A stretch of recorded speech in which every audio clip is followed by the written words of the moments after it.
kain sudah dibeli, produk sudah dibuat, make up dulu, bikin dulu. Saya duduk di mobil, saya harus bawa ini balik lagi kosong gitu. Hal yang pahit adalah kami harus return. Kita nggak bisa bayar. Retur. Ada barang yang Sisa stok berapa? yang masih ada ya kami ambil dulu. Kita pun sempat kayak konsultasi gitu kan, kasih masukan. Apa tuh? Masukan, kenapa nggak?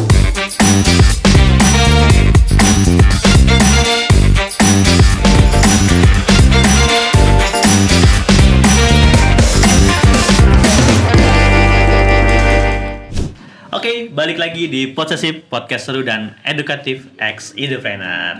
Oke, kali ini kita balik lagi, Bro Stanley. Apa kabar? Baik, luar biasa. Sehat terus ya. Amin. Yoi, sekarang spesial lagi, Bro. Apa seperti lagi? biasa, pokoknya episode kita tuh spesial. Soal spesial ya? Iya, karena kehadiran couple planner ya. Kamu sih kalau sebutannya itu, Ki? Kalau sebutannya itu couple planner bukan sih?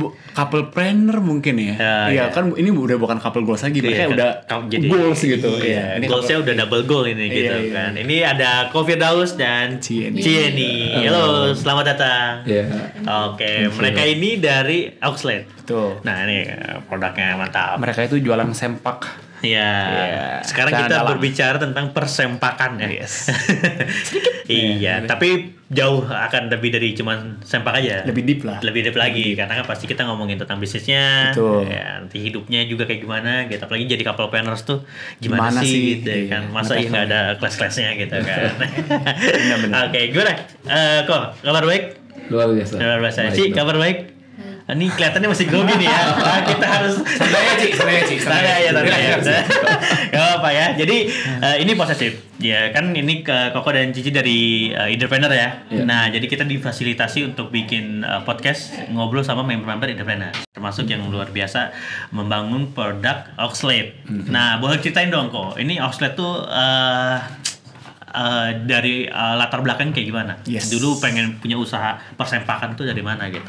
Oke, latar belakang. Jadi memang saya ini pernah bekerja di dunia fashion. Oke. Di Garmen. Jadi hampir sekitar 8 tahun lah. Oke. Dan kebetulan memang menekuninya juga perdalaman. Oke. Jadi selama itu belajar, selama itu melihat dan mengobservasi. Oke. Dan saya tuh hobi mengobservasi. Oke. Setiap orang pakai celana dalam. Oh iya, Nah, ya pasti kan. pastinya. Ya, tapi pasti kalau cowok lihat cowok kan, gitu ya. Tapi ada satu momen di mana dia akan expose itu. Oh iya Di betul. mana di kamar ganti. Iya. betul. Kolam renang. Saya suka berenang kebetulan Iya, ya. sama pasangan gitu ya. Iya, berenang pasangan. Ada aja. Benar juga sih. Sorry potong dikit ya kok. Kemarin sempat viral soalnya. Oh gitu. Ada sempak isinya digambar sama anak dan istrinya. Jadi biar nggak selingkuh katanya. Oh iya. Itu Sweet bagus juga ya. Iya, jadi Ini bagus. Gimiknya boleh juga ya? Makanya, jadi kan gimiknya ada, boleh juga ya? ada bisa custom anak sama istrinya kan. Terus terus istri saya, Good idea. Itu dia. istri saya nge-share itu, ya kan, nih biar nggak selingkuh katanya gitu. Oh, oke, Gua bilang, oke. tapi gue bilang kan bisa nggak pakai celana dalam, gue bilang. Wow. Ya. Lanjut kok, lanjut. Oke, Ya. jadi berlatar belakang dari kerja di situ dan saya karena kerja harus profesional, saya observe gitu ya. Oke. Kadang-kadang dalam misalnya berenang gitu ya, saya ngelihat ada orang-orang yang bajunya bagus nih luarannya, Ya. sepatunya bagus, Ya. jamnya juga inilah Ya. terlihat look kayak orang kaya gitu. Betul. Tapi dalamannya ya ampun, Cuman. Kucel bener ya? kucel bener. Terus ada yang mohon maaf ya, udah bolong tuh. Iya. Masih aja dipakai. Iya, betul, Ya kan saya betul. bilang ini apa bagaimana gitu ya. Atau itu ventilasi udara kan? Iya. Biar selalu lembab ya. Iya, biasa lupa mungkin. Sehingga ada beberapa observasi yang saya melihat behavior orang Indonesia itu seperti itu cuek. Oke. Jadi maybe penampilan luarnya itu mereka boleh terlihat Nomor satu, bagus, betul. nomor satu, dalamnya. Iya. Suka lu deh. Suka lu deh. Ya, padahal kan di dalam tubuh yang sehat terdapat jiwa yang kuat gitu ya. Betul, Jadi betul. kami melihat gitu ya bahwa ini tidak sehat gitu ya. Oke.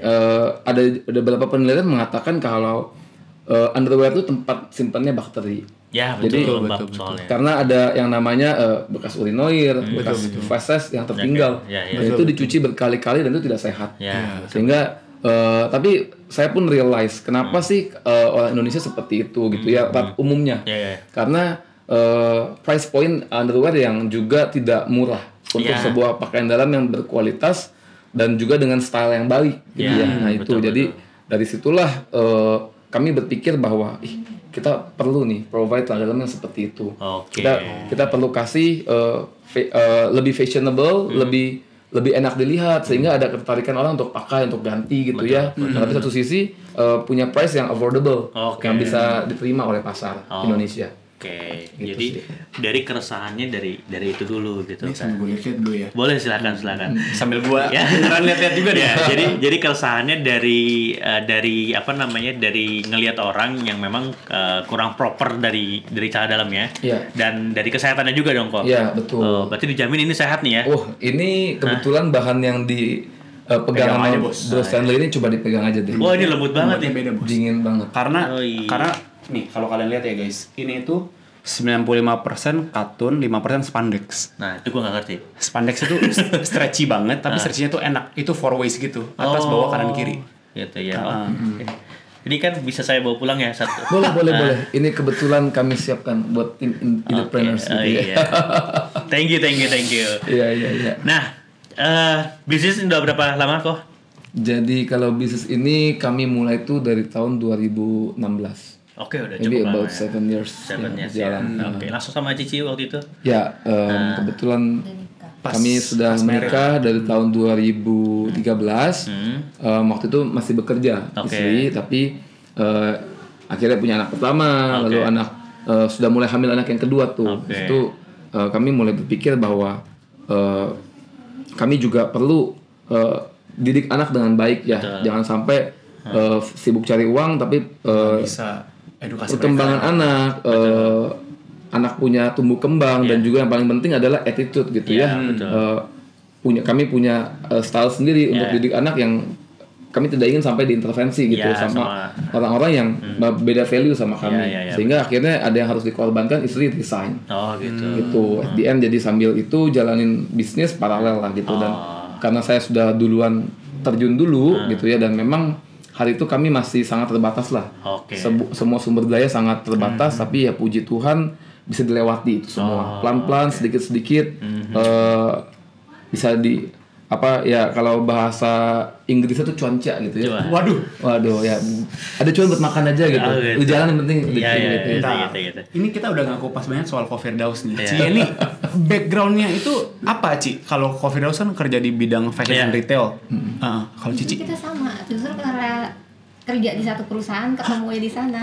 Gitu. Ya ampun, divisinya sama. Divisinya beda. Cuma sama-sama dulu bos gue itu pegang garment juga, tapi dia untuk merek yang kelas bawah. Beda merek berarti ya. Jadi kami cinlok lah. Cinlok sambil megang-megang sempak itu. Gimana jadi bahannya yang bagus ya kan? Langsung HPP-nya berapa bang? Oke ya. Oke, nah ngomong-ngomong tentang anak ya, kan ini dulu tuh kita selalu membayangkan di podcast ini gitu. Maksudnya dulu tuh kan kalau pengusaha itu kecilnya sama kita apa enggak gitu. Makan nasi, main kelereng enggak? Iya, kayak main anak kecil-kecil gitu enggak? Maksudnya kayak apakah main, kalau saya tuh kayak kelereng atau main karet gitu. Tali lah. Gitu ya. Main gitu juga enggak sih? Main, coba tajongkok, apa patung sama main karet. Iya, berarti kita masih main ala-ala kampung ya kita ya. Masih cocok. Masih kebagian ya gitu. Sering main keluar juga gitu sih kalau. Main dulu kan tinggalnya itu kan daerah seberang Loksimas tuh, punya keluarga yang saudaranya tuh deket-deketan. Jadi kita tiap sore tuh main bareng. Maghrib baru pulang ya. Yes. Jadi itu tanda udah harus pulang tuh ya maghrib tuh, ya kan. Kalau kayak gitu. Jadi sama kok juga sama. Kecilnya di mana kok? Saya kecilnya di mana pun saya lupa ya. Saya kecilnya kebetulan saya lahir di Jakarta, tapi memang ikut ayah saya merantau. Bukan merantau nggak jauh-jauh banget sih, di Legok, Tangerang. Itu bukan merantau. Tapi ke tempat yang sangat berbeda sekali dengan kota besar yang kita tahu gitu ya. Jadi di daerah Legok itu ayah saya dipercaya sama bos membangun sebuah peternakan. Gitu. Jadi betul-betul seperti suasana masih desa waktu itu ya. Masih banyak kali gitu ya. Jadi memang di sana pun kami tuh masa kecilnya sekitar 5 tahunan lah di sana. Di sana ya.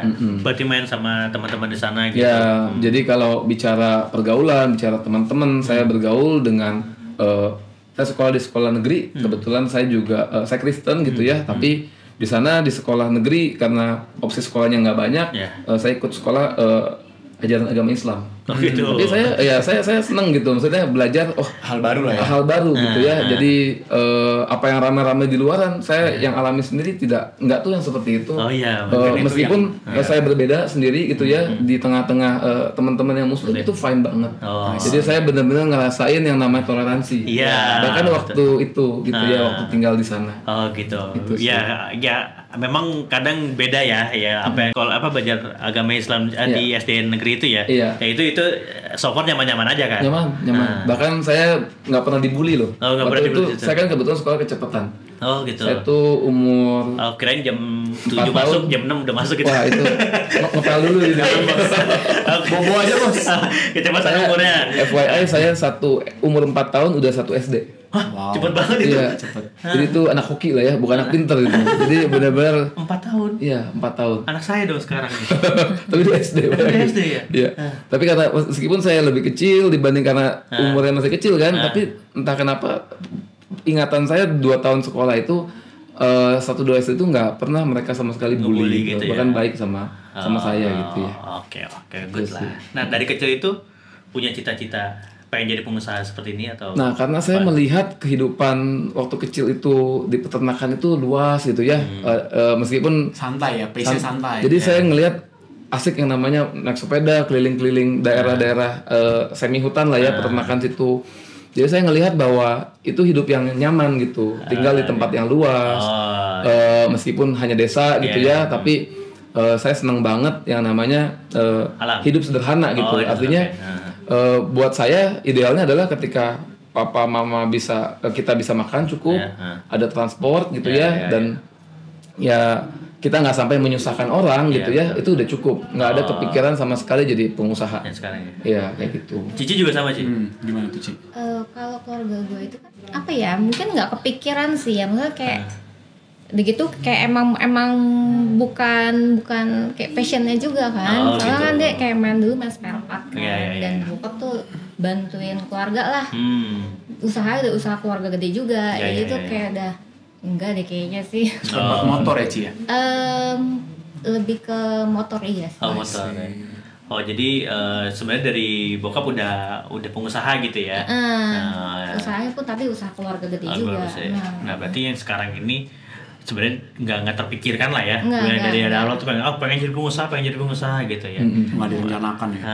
Karena ya tadi keresahannya dari situ baru kayaknya pengen jadi pengusaha deh gitu ya. Keresahan yang tadi color yang nggak ideal gitu. Kurang ideal tuh. Ya oke. Berarti dari 2016. Ya 2016. Berarti udah sekitar 7 tahunan nih bro. Yes. Ya kan. Gimana nih, ada struggle-nya nggak nih, up and down-nya gitu kan? Ini kan kalian di dunia persempakan juga nih. Apalagi mungkin nggak bisa connect langsung. Apalagi yang tadi benar banget. Narasum kita yang satu lagi kan tadi kan benar-benar nge-explore semua pembukuan semua dunia garment. Dia bilang gila ya, Stan, gue tuh baru tahu ya. Hanya garment hulu ke hilir, hulunya mahal banget. Bener kan? Lu tadi juga tahu kan? Gara-gara masalah import benang. Lu nggak boleh import benang ya, lu harus belinya di sini-sini juga. Iya, betul. Jadi silakan gimana? Kira-kira merasakan apakah gitu juga ya? Pasti. Namanya sebuah bisnis, apapun itu memulai sebuah perjalanan itu pasti tidak mudah gitu ya. Tidak semudah motivator gitu ya kalau ngomong ya.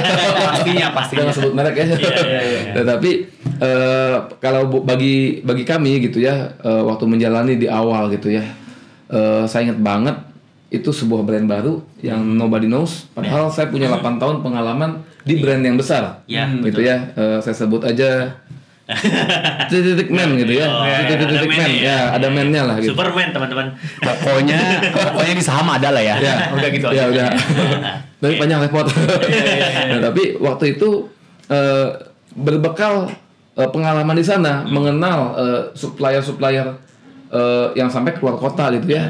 Saya bilang gitu, saya telepon, "Pak, saya punya brand sendiri nih." Oh iya aja gitu. Baik sih, tapi beli enggak gitu. Karena emang gini kalau gue boleh potong.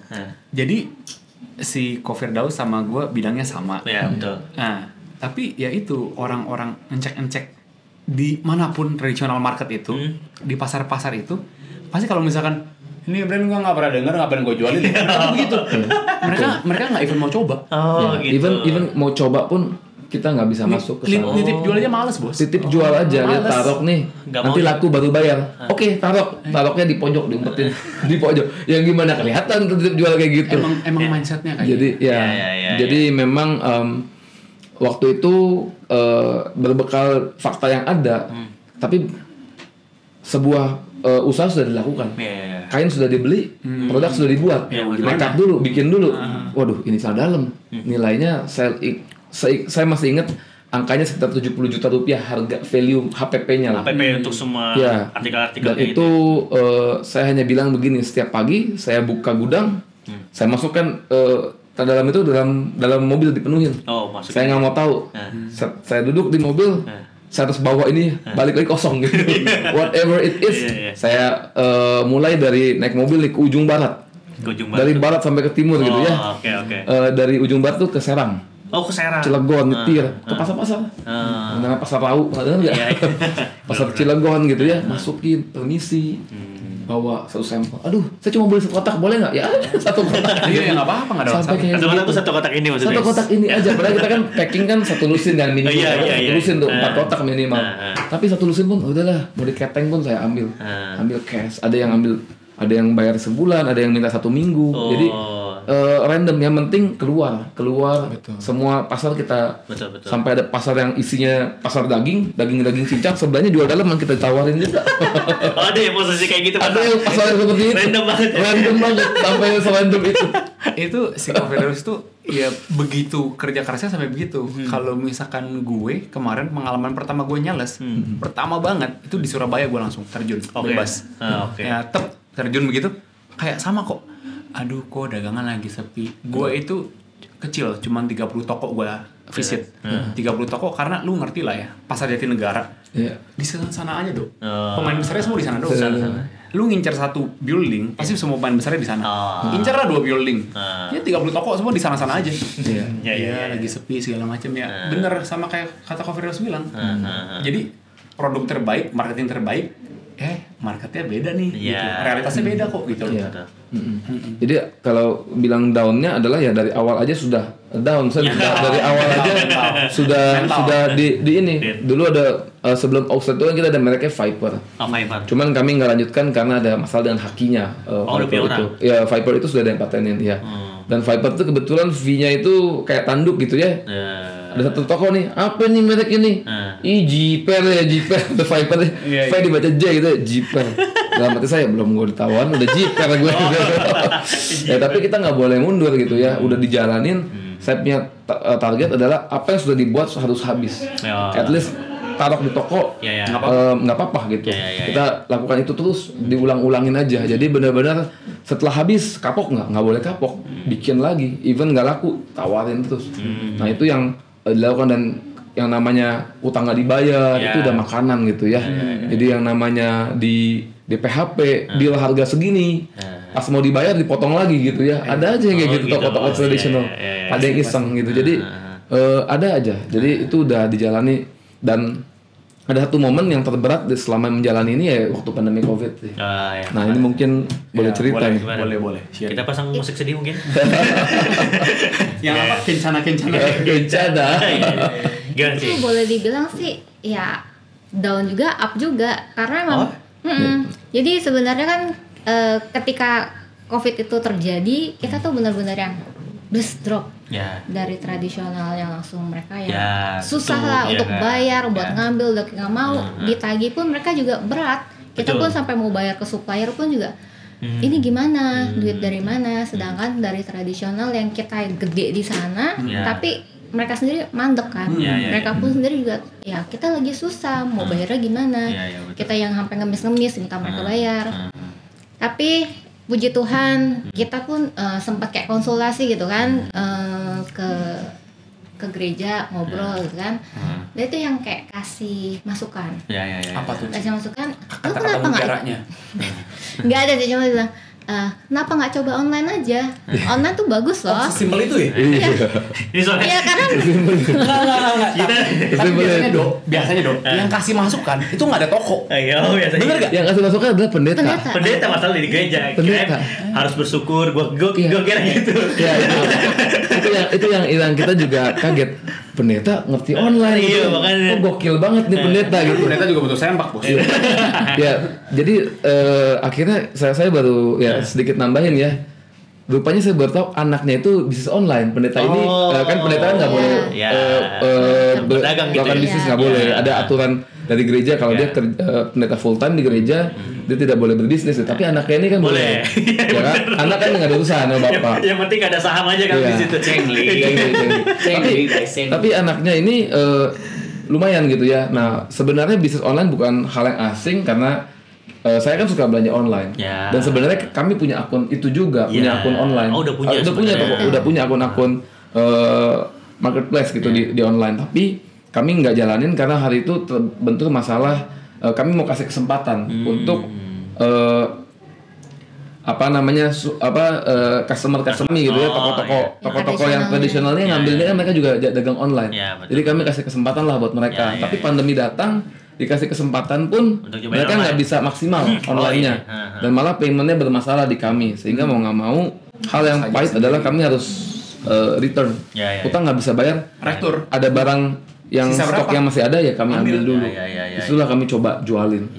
Gitu. Baru dari situ survive di online. Baru dari situ ya kami tidak menyangka lagi lockdown gitu responnya bagus banget. Oh gitu. Iya. Gitu. Memang dari nggak langsung boom gitu ya, tapi sedikit. Tapi dalam waktu cepat, mungkin puji Tuhan dalam waktu setahun lebih ya, toko kami salah satu di toko hijau lah ya, sebutin aja toko hijau itu ratingnya sampai diamond. Jadi dalam waktu mungkin setahun setengah lah. Diamond tuh berarti level apa, Bro? Diamond itu Dia lebih paham.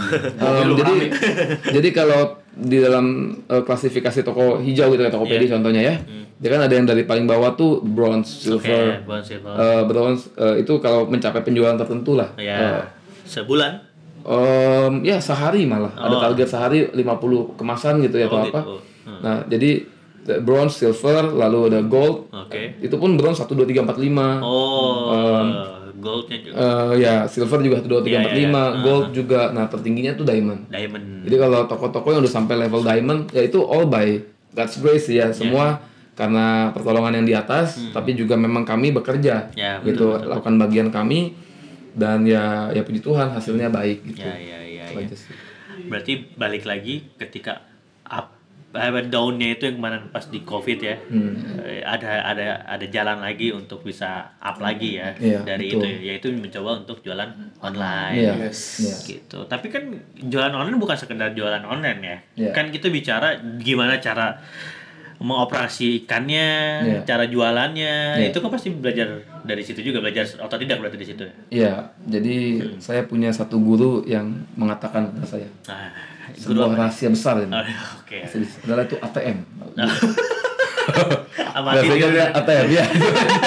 Amati tiru dan modifikasi.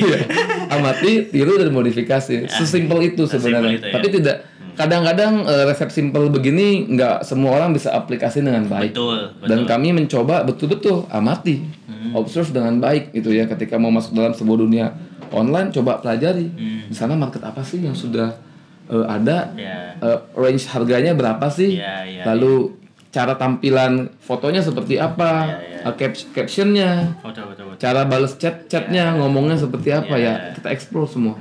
Ya, berarti hal seperti itu mungkin untuk yang baru mulai bisnis juga gitu kan. Maksudnya ATM itu kan sebenarnya suatu hal yang umum sebenarnya ya. Betul. Banyak orang yang udah tahu sebenarnya. Tapi mau ngelakuin atau enggak. Nah itu. Tadi kan Covidos senang observasi kan. Nah, makanya mungkin tajam di observasinya untuk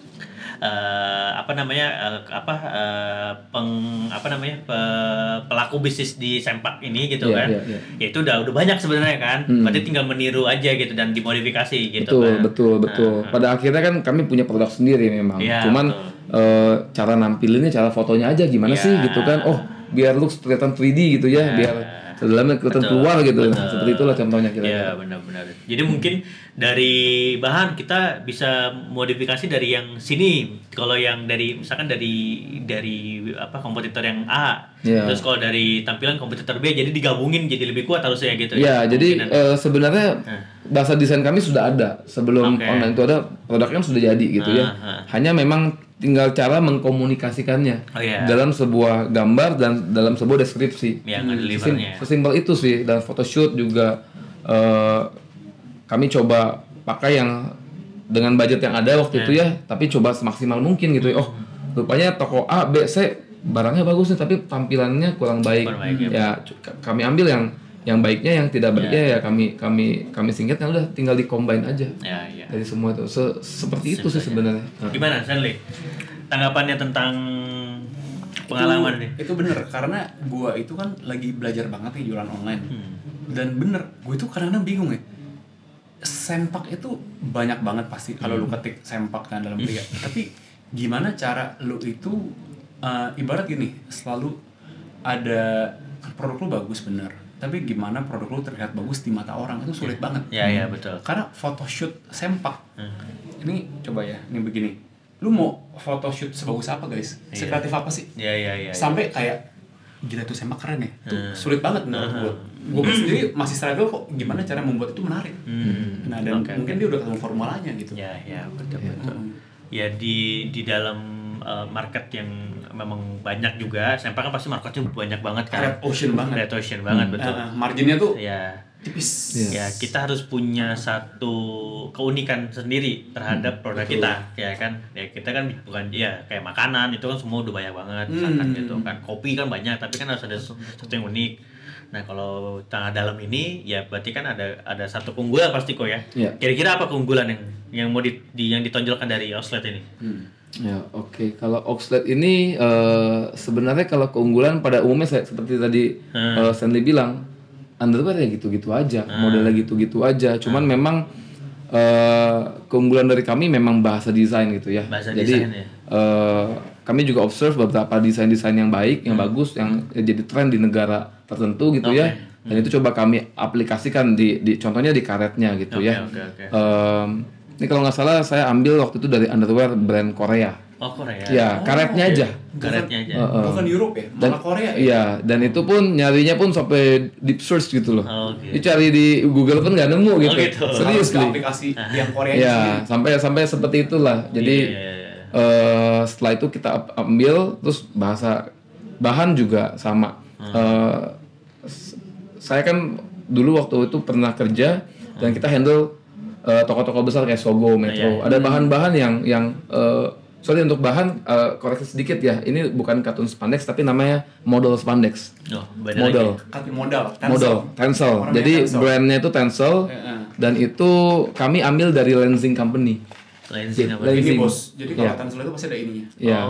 Jadi stiker ini adalah stiker original, produk yang pakai punya label ini. Ini produk yang benar-benar beli resmi dari Lenzingnya.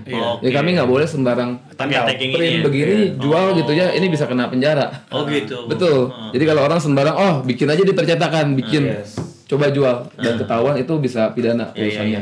Tapi kami ini bahan prime-nya lah. Ya, jadi bahan prime-nya. Jadi kami coba keunggulannya apa Oxlade ya itu dengan cari barang seperti ini gitu ya, dengan kualitas seperti ini di toko-toko seperti yang tadi saya sebutin Depsorma besar, satu piece itu bisa 100 ribuan. Satu piece coba kok. 100 ribuan. Satu mika isi 3. Tapi dengan kualitas seperti ini nggak nyampe 100 ribu dapat 3 piece. Wah, respect.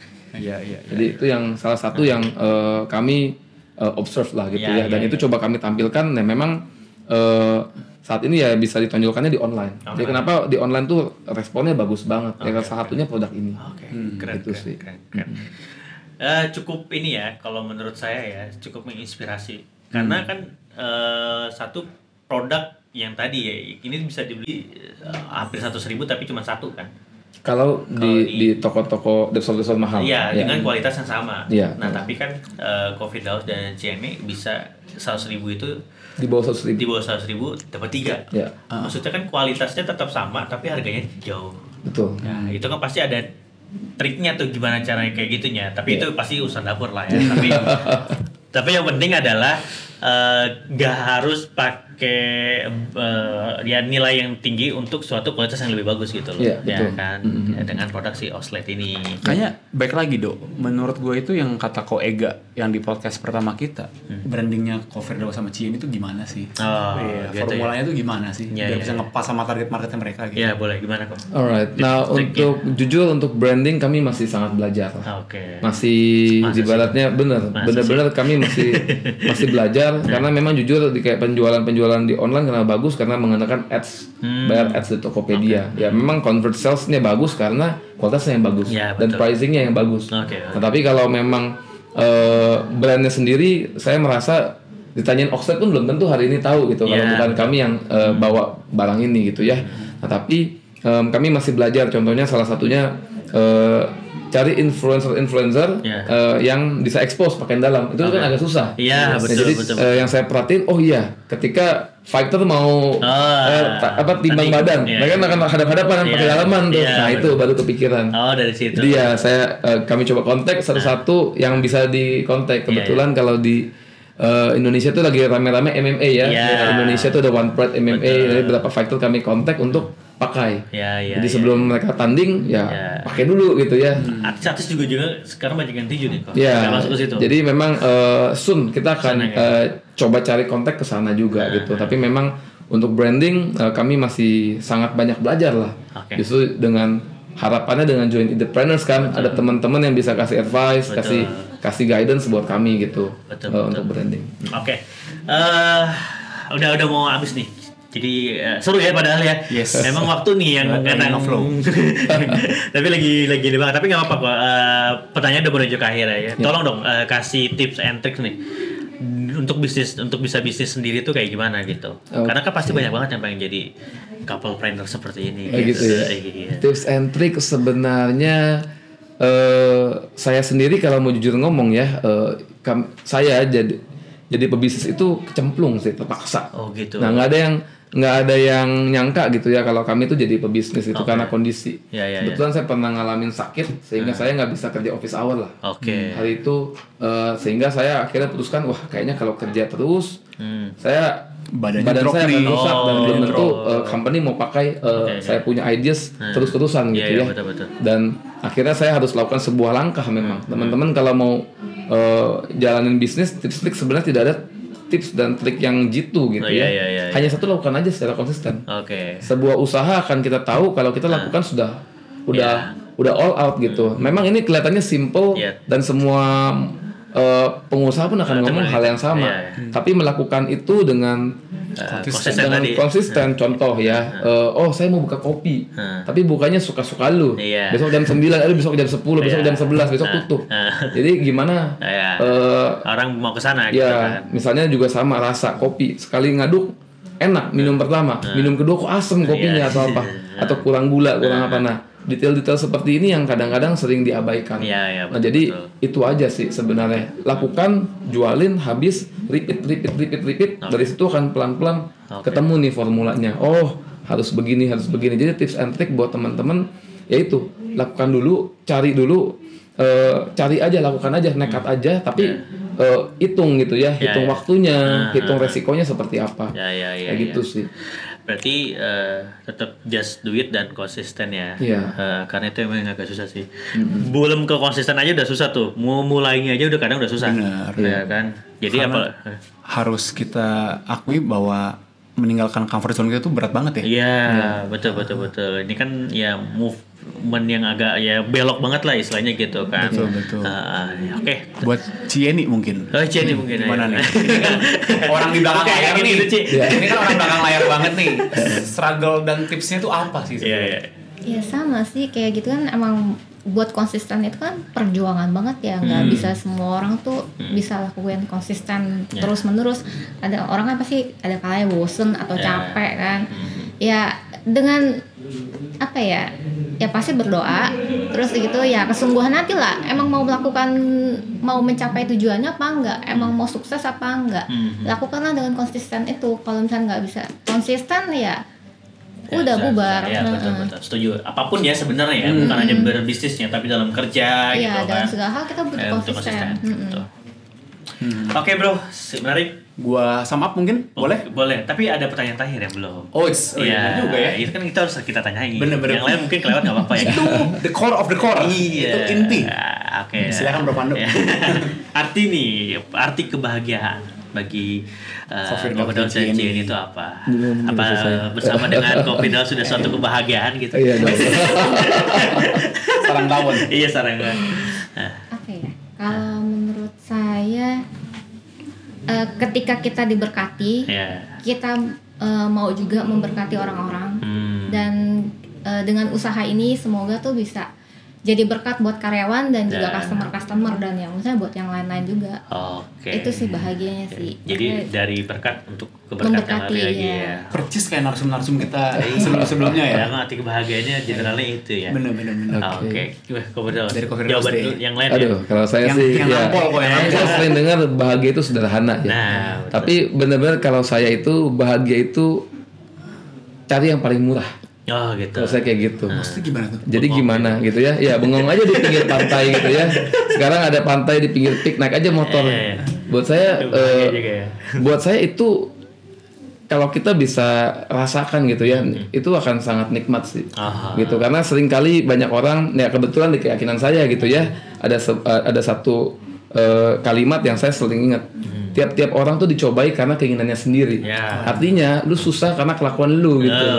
Jadi teman-teman kalau cari kebahagiaan ya cari yang paling murah. Jangan kebahagiaannya itu rumah orang, mobil orang, istri orang, teman orang gitu ya. Tapi cari sendiri kebahagiaan yang paling murah yang kamu bisa nikmati. Jangan kebahagiaan orang lain yang bikin kita jadi bahagia gitu.